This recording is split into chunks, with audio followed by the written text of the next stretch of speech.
Voiceover. Title: Queer Film Events in China with Will Dye and Popo Fan. Welcome to this interview with Popo Fan from the Beijing Queer Film Festival, Love Queer Cinema Festival, who's a filmmaker and curator. And we're also joined by Will Dye, who is an artist, designer, filmmaker, queer community organizer, part of the Cinema Q film collective, queer film collective in Shanghai, and is also the artistic director of the Shanghai Queer Film Festival. And I'm also joined by my colleague, Christian Klesser from Manchester Metropolitan University. So before we go any further, we'd just like to do our audio self descriptions. So my name is John Binney. My pronouns are he, him, his. For those of you who would like a visual description of me, I'm a well-built white man in his early 50s. I'm wearing glasses and I have a shaved head. I'm wearing a blue sweater and behind me is a grey coloured wall with bookshelves. My name is Christian Klesse, and I use the pronouns he and him. I'm a person in my early 50s. I'm wearing glasses, have short hair, but wear a peaked cap today. I've got a bit of a beard, and I'm sitting in an office space, and there are a few shelves behind me, and also a door frame. Popo, would like to continue? Hello, my name is Popo Fan. If for those who want a visual description of me, I am an Asian man, even though I don't identify as a man all the time, but I do look like a man, and even though I don't have any beard, but I don't look exactly queer because I don't have any tattoo or piercing. But I identify myself as a queer or gay man, and I'm in my little messy cozy room, but it doesn't show because I'm using a virtual background, and the background is a photo of one of my film, The Drum Tower, featuring a wall in the Hutong old quarter in Beijing. Hi, everyone. My name is Will Dai. I am a queer Chinese man, and my pronouns are he, him, his. I am currently sitting in my design office's soundproof phone booth with a turquoise background and really dimly lit lighting in general. I am a Chinese man in his early 30s. I wear glasses. I have my hair dyed white, and I have a black turtleneck on. Thank you all for doing your audio descriptions. I'd just like to kind of welcome you again. Thank you, Popo and Will, for joining us. We'd just like to start with the first question by asking you, in turn, what would like to introduce yourselves and say a little bit about your current role in relation to queer film festivals and events and how you got involved in them. If you'd like to ask Popo first. So I have been involved with Beijing Queer Film Festival, now also called Love Queer Cinema Week, since 2007. The reason why we changed the name, I will tell you later, but I started to work for this festival as a secretary in 2007, and we have a committee, a team of 7 people, and we take the position of director on duty. So I joined the committee team in 2009, and I was director on duty in 2013. Until now, I'm still working as a role of a committee member. As a committee member, we have responsibility doing publication and programming for it. So every year I'm trying to get resource from different places and track some films into our program. Recently, I'm based in Berlin, but I also have my advantage because based in Europe, I have some connection with distribution companies. I always introduce films to our festival. This edition just finished 2 weeks ago, and it was a great success. I help run a film collective, or I am part of a queer film collective called Cinema Q in Shanghai. I've been involved with Cinema Q since 2015, just through connections within the community. I started by being kind of the designer for a lot of our promotional codes, including like posters and online publications and this sort of stuff. And then later on, I moved on to do more programming for our film nights, and also starting to be an editor for the zine that we publish, that we try to publish bi-weekly on different topics around global perspectives on East Asian, especially Chinese queer cinema, and also Chinese perspectives on global queer cinema.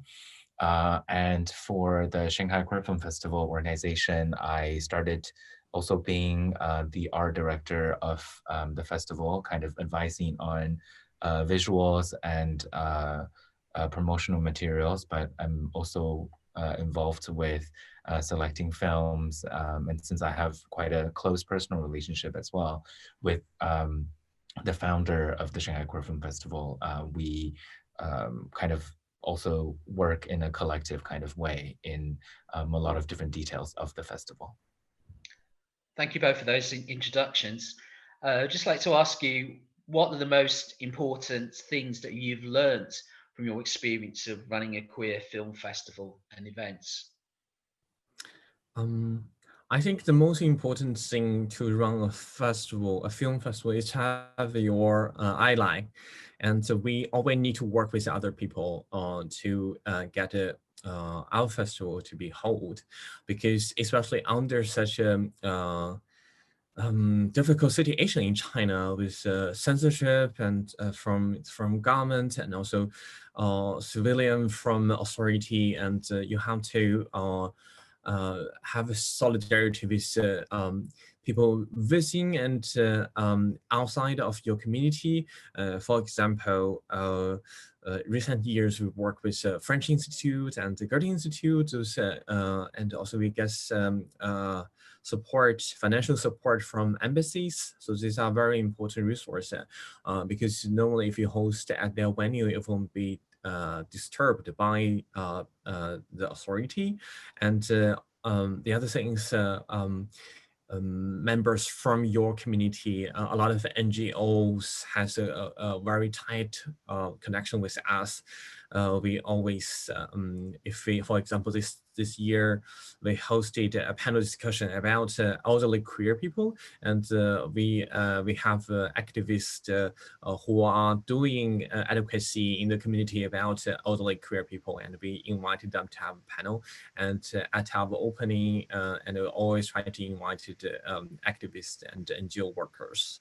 And thirdly, of course, our audience. You have to because we could not promote our festival in a high profile, so we have very good list of the self media account that who can help us to promote our festival in a safe way. So that's how we reach our audience.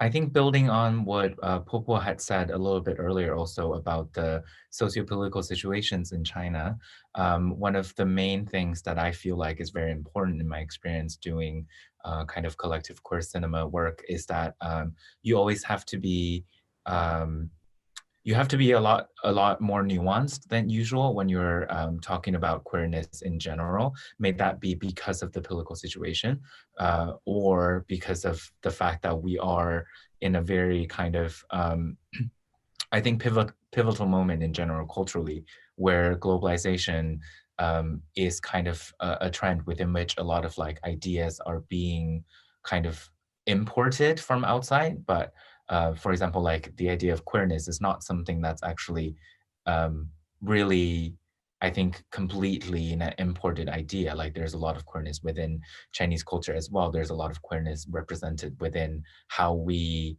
kind of function as queer people in China. So I think to really represent this kind of queerness, to really represent like a local voice, and to really have people feel like they're building a community within these events is very important. And for me also personally, I think my understanding of queerness itself has expanded as well, because as someone who was privileged to have a foreign education, I also had certain preoccupations on what it means to run a queer event, what it means to run um, a queer film event in Shanghai. And, you know, like there's no right way of doing things. I think one of the things that I've learned is to really be open and also really be nuanced when we're talking about especially like identity focused topics, and when we're programming for films that are about different kinds of activities, different kinds of identities. How do we always be inclusive? How do we always be open by the same time? How do we be productive in these conversations as well, so it doesn't become just sort of different sectors or sections of the community kind of talking against each other? Because also the reality of Shanghai is that it is a very multicultural city, and there is a certain kind of like Hong Wei Bao calls it like imagine cosmopolitanism, with this idea of like queerness within Shanghai. But you know, there is that, but at the same time, how do we dissect that? How do we link that with our, you know, queer Chinese representations? How do we actually have a voice as queer Chinese people within film, and like have that represented in our activities, and have that be something that can be broadcasted to a wider audience? I think that's something that we really love focusing on, or like are more and more focusing on. So that's something that I think I've learned. Like you are not always right, and you don't always have to be right, but you have to be open, and you have to be honest, and you have to be inclusive. Thank you. That's great. Can you just move on now to just say a little bit about your own approaches to programming in the festivals and the events that you've organised? Popo first, that'd be fantastic. So Beijing Queer Film Festival was founded 2001. So it will be our 20 years anniversary next year. And so we're really proud of it, but somehow it has also a very long and complicated history regarding programming. It had changed really a lot during the last 20 years. Of course, I was involved only the last actually 15 years, because 2005 I was there as an audience. But for the festival in the beginning, it was only showing Chinese-speaking films. The first year, and with only with films from China, mainland China, and Hong Kong, and slowly open to more areas who produce Chinese-speaking films. And afterward, we had a principle that we will program foreign films, not non-Chinese speaking films, but we will let all the Chinese submissions go into the program, because that's one of the most important focus of us. Because we, as in China, still there in the whole Chinese-speaking area, there are really any queer films, so only very few of them can be produced. So we want to support this filmmaker, and also important of our audience to see films that with a representative of protagonist closer with their cultural identity. And later we open to more films. For example, we would partner with festivals another queer film festivals and let them to program a section in our festival, and which will help us to open up of the program. And recently, the young generation in our team also very interested with the bigger and more popular art house queer films. For example, last year we showed at the French Institute of Portrait of a Lady on Fire, and they were really popular. And we found it's really attract a lot of younger audience. But on the other hand, we have to balance, because film festival is an opportunity for us to challenge the audience and give them some fresh stuff aesthetically. So in our team, we are and we have also such a limited venue and time, have to show both side or different signings with very limited resources.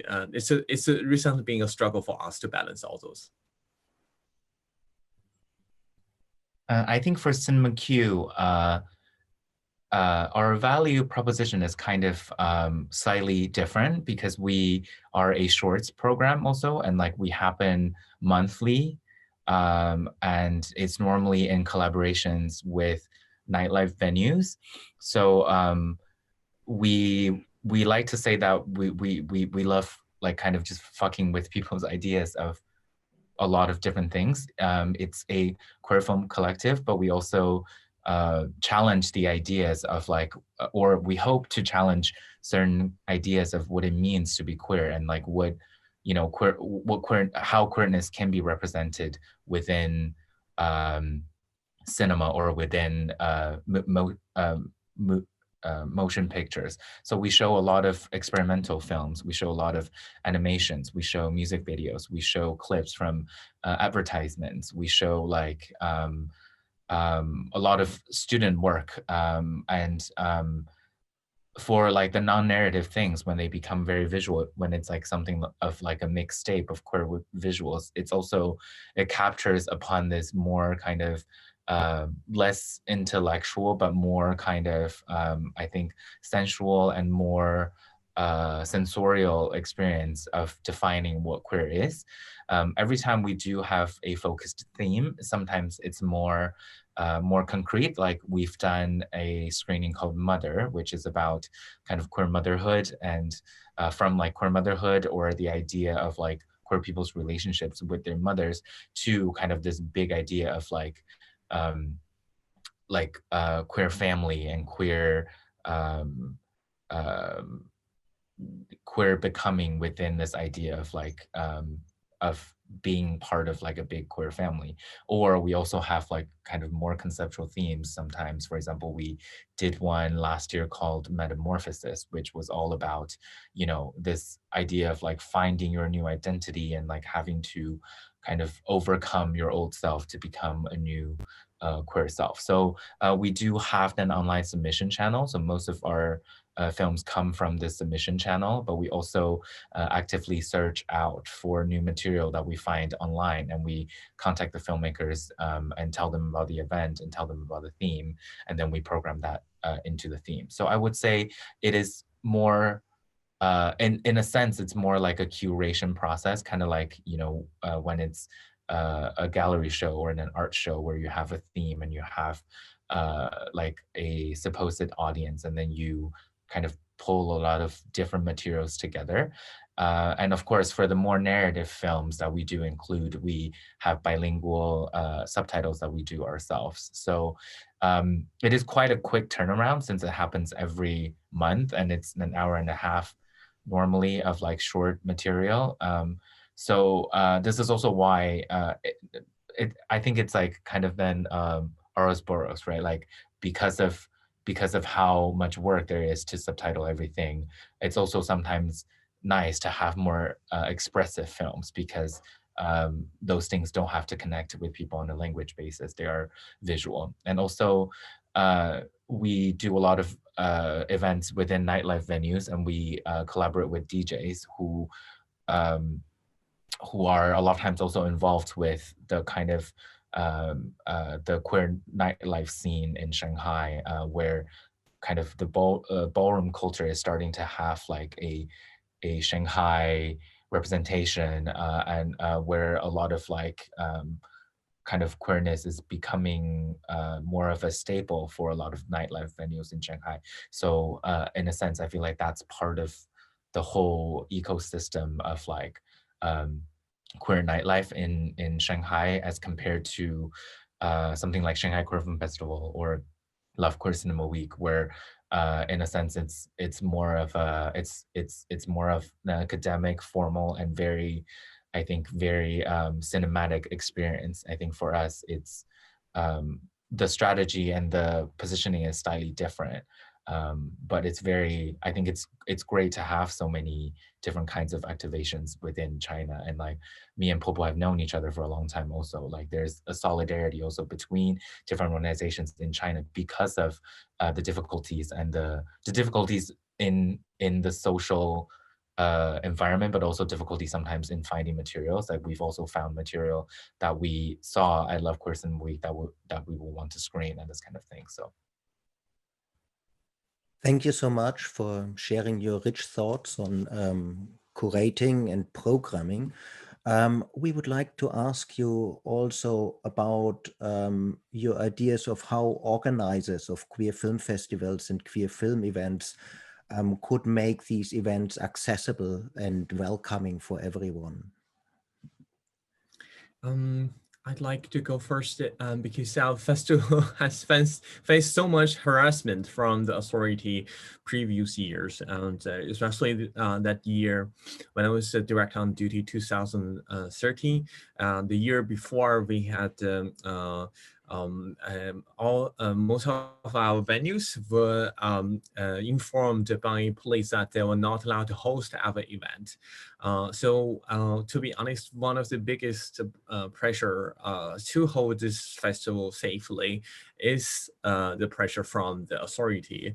There is no certain answer for that. There is no solution, honestly. But I have to, because you never know what what is the taboo for them. There is no bottom line.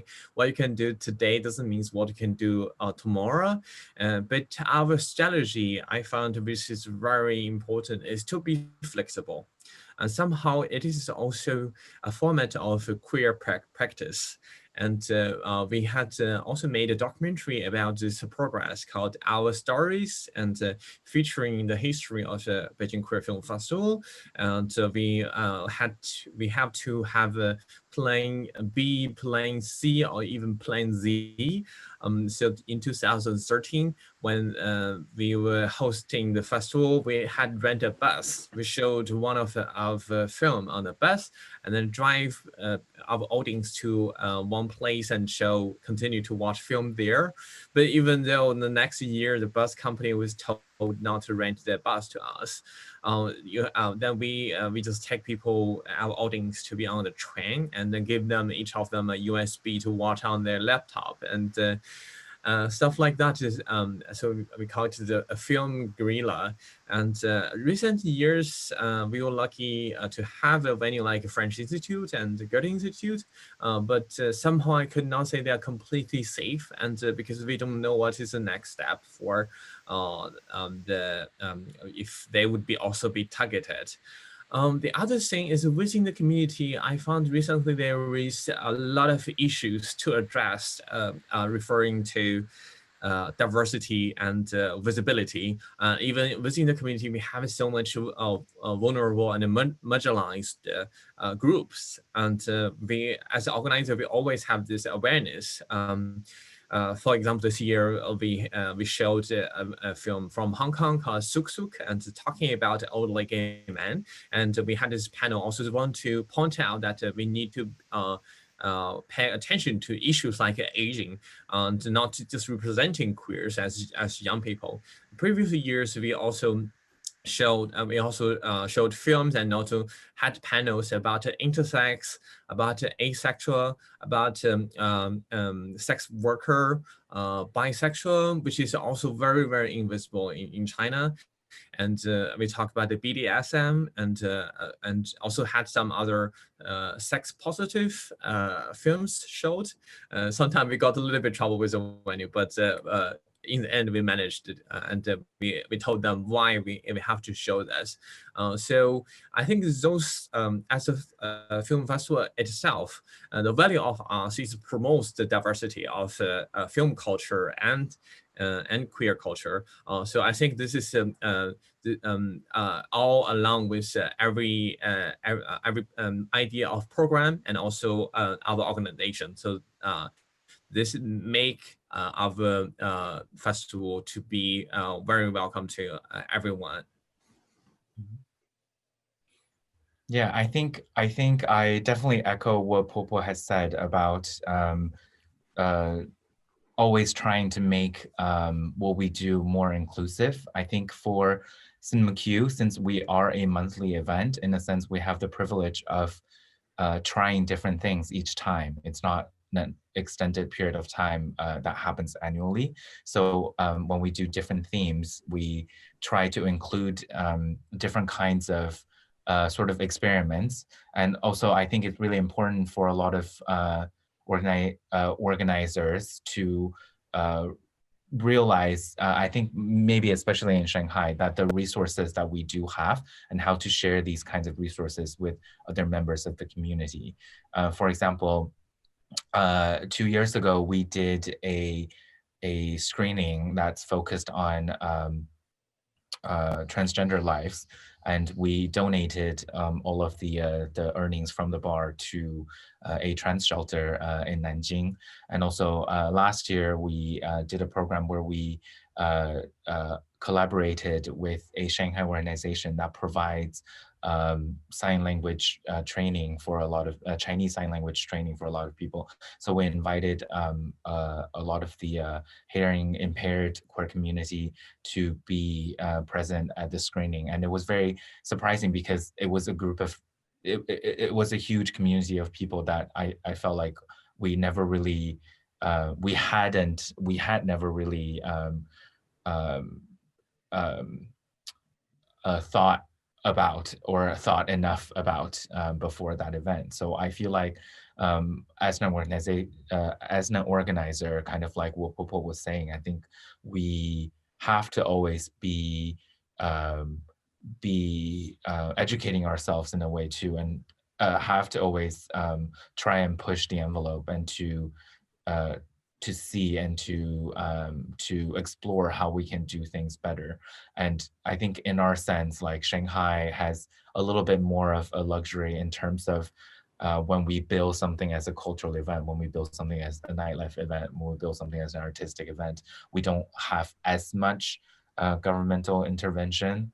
I'm knocking on wood here, but we've had like certain problems before as well, but definitely not as heads-on as our colleagues in Beijing. But still, I think for us, it's realizing that in a sense as a privilege as well, and to think about how we can, within this kind of relatively more friendly kind of also value of what CinemaQ stands for, how can we help push the envelope even further, and how can we be more inclusive when we do have more of a leeway to play with in a sense.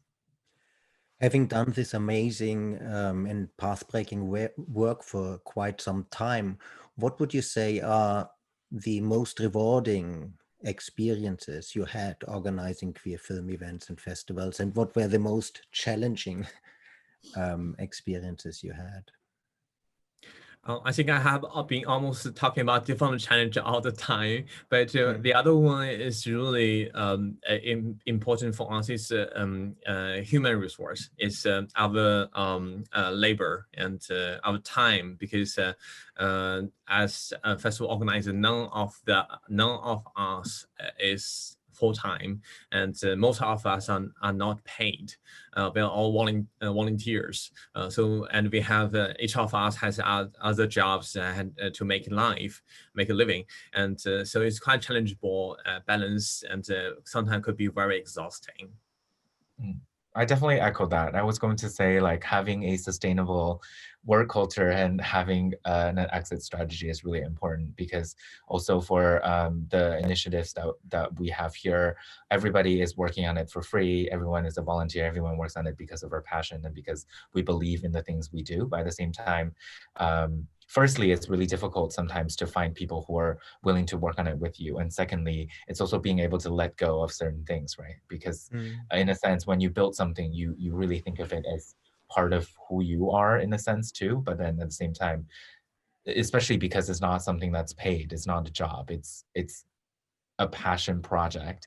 How do you then let it go? How do you disassociate yourself from it enough so that you can let other people take control? I think that's something that I'm personally still learning as well. And yeah. If you could give one more advice, practical advice to people who want to start out organizing events like this, what would that be? I think just do it, because it's so important to take action. And I remember I had a panel in Thailand a few years ago, and I met a Vietnamese trans man. He was only 90 years old. He told me he wanted to organize a queer film festival in Hanoi. And I told as much as I know, mostly also I mentioned today.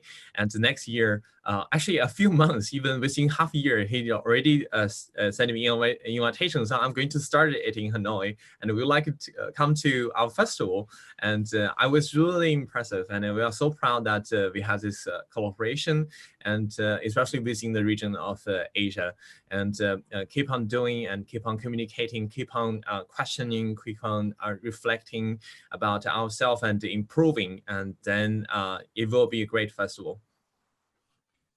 Yeah, I think that's a great piece of advice. I think I'll go with Popo's advice also. Just do it. Okay, thank you.